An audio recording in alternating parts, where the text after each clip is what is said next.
Well, liberalisation in the Middle East has had a marked effect. Obviously, in line with WTO regulations, markets who want to join the WTO have opened up the market. So Saudi Arabia is the best example.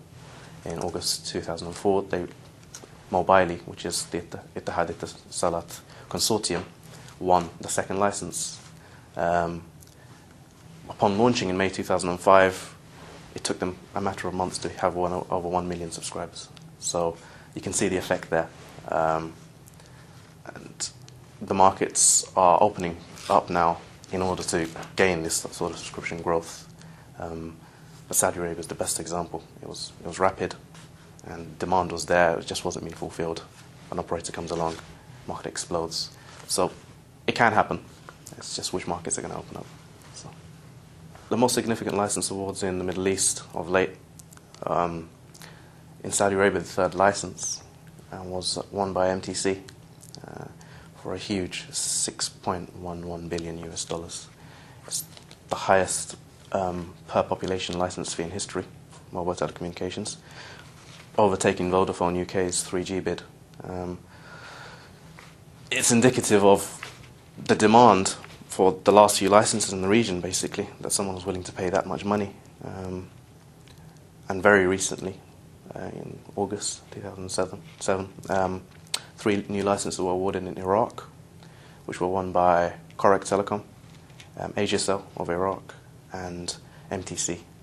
They all paid $1.25 million US. The most significant factor of this, though, is that Orascom, which was present for the last 2 years, pulled out of the bidding, citing the license fee to be too high. Small markets in the Gulf, such as UAE, Qatar, Bahrain, and Kuwait, if we're logically speaking, basically, they can sustain up to 3. But the populations are very small, and we're talking about fully saturated markets. So the actual benefit of having 3 operators isn't as clear-cut.